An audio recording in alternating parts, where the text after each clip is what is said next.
The travel restrictions easing has also meant that we are actually able to welcome 11 galleries. Not only that, we also have a handful of visitors, collectors, who have come from various parts, particularly China as well, who are joining us here. And I think, I take this as a positive sign, a right step in the right direction, and I'm very grateful.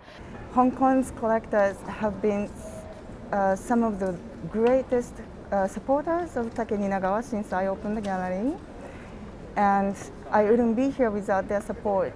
So I want to show my support for Hong Kong this time. Yeah, so last year art fair actually was great success for the gallery.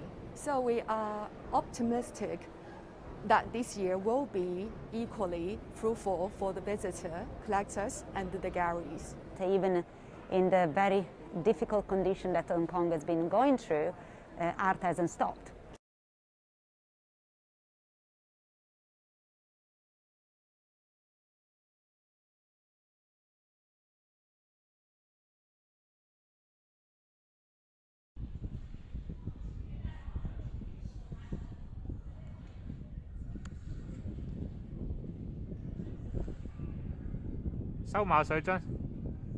Here we were able to release 2 public projects.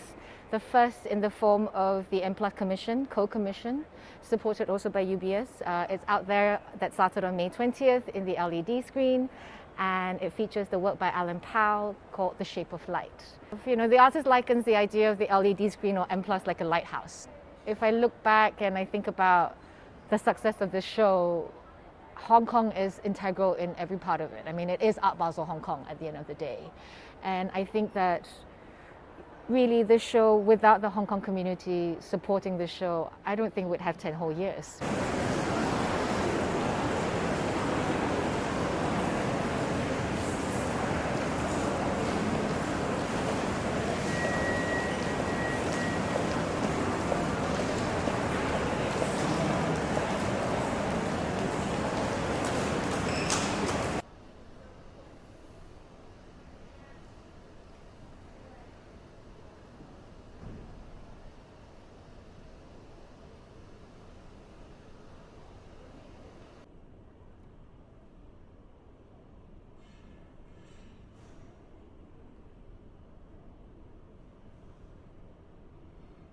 Christie's has been in Hong Kong since 1986, so it's now 36 years of a very successful development.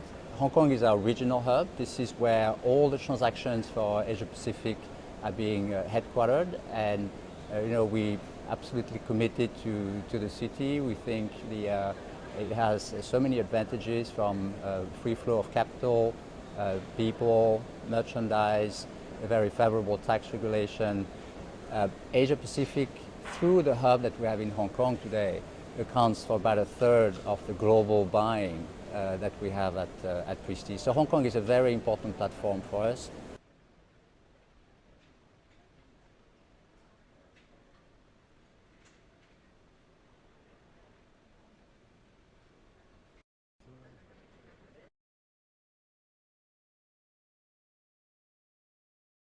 So Flesh and Soul is a first of its kind globally cross-curation of Francis Bacon and Adrian Guinea.